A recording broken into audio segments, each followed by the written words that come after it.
बच्चों, आज हम पढ़ने जा रहे हैं पाठ 7 सर्वनाम। तो सर्वनाम क्या होते हैं आइए जानते हैं। नमिता घर में है, नमिता पढ़ रही है, नमिता की बहन खेल रही है, नमिता को बहन से बहुत प्यार है।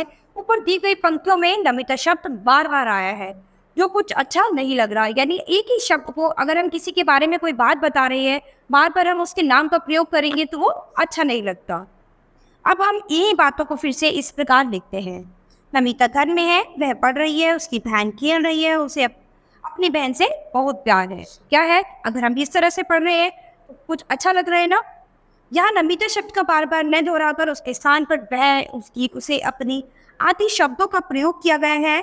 अब यही बात कहने में अच्छी लग रही है, ये शब्द ही सर्वनाम कहलाते हैं। यानी संज्ञा की जगह पर हमने क्या यूज करा है, यानी नाम की जगह पर, संज्ञा की जगह पर हमने ये सर्वनाम शब्दों का प्रयोग करा है। तो इससे क्या है कि हमें एक किसी के बारे में बोलने में या लिखने में अच्छा लगता है कि अगर हम किसी के बारे में कोई चीज़ बता रहे हैं, अगर हम बार बार उसका नाम प्रयोग करेंगे तो वो गलत है, वो हमें पढ़ने में भी अच्छा नहीं लगेगा और सुनने में भी अच्छा नहीं लगेगा। तो इसी तरह से अगर हम उसकी जगह पर बार बार उसके नाम की जगह पर वह, उसके, उसकी, अपना, उसका, तो ये सब शब्द यूज करेंगे तो ये अच्छे लगते हैं। तो यही सब हमारे शब्द क्या कहलाते हैं, ये सर्वनाम कहलाते हैं, जो हम संज्ञा की जगह पर यूज करते हैं। जो शब्द संज्ञा के स्थान पर प्रयोग किए जाते हैं उन्हें सर्वनाम कहते हैं। तो संज्ञा के स्थान पर जो शब्दों का प्रयोग होता है वो सर्वनाम कहलाएंगे। आइए जाने किसके लिए कौन से सर्वनाम शब्द प्रयोग किए जाते हैं। अपने लिए मैं और हम शब्द का प्रयोग किया जाता है।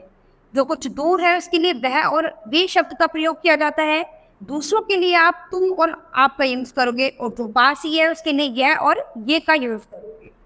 जैसे कि यहाँ पर मैं भोजन करता हूँ, तो अपने लिए बात हो रही है, इसीलिए किसका प्रयोग किया गया है, मैं का। तो मैं यहाँ पर क्या है, सर्वनाम। इसके बाद है हम पतंगे उड़ाते हैं, तो जो काम आप अकेले नहीं कर रहे हो, आपके साथ कोई और भी मिलकर कर रहा है, तो उसके लिए आप क्या यूज करोगे, हाँ। तो जब दोनों मिलकर कोई काम करेंगे तो उसको क्या कहेंगे, हम पतंगे उड़ाते हैं। तुम कहाँ चल दिए, तो यहाँ पर तुम क्या है, सर्वनाम, क्योंकि वो किसी दूसरे से बात कर रहा है, तो किसी दूसरे के लिए बात करेंगे हम, तो हमेशा किसका यूज करेंगे, तुम का।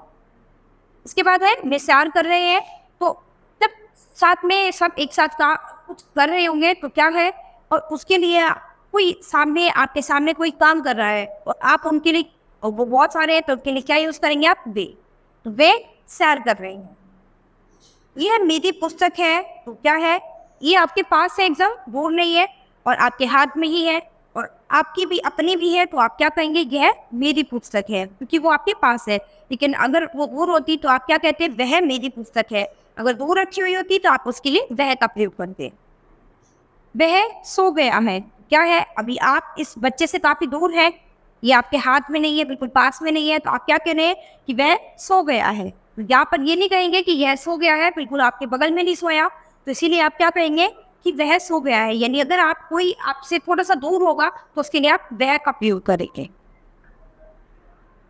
कुछ और सर्वनाम शब्द भी है, वे इस प्रकार है, जैसे कि मैं, तुम, वह, मुझे, तुम्हें, अपने, मुझसे, मैंने, तुमने, तुमसे, उससे, उनने, मुझको, तुमको, उसको।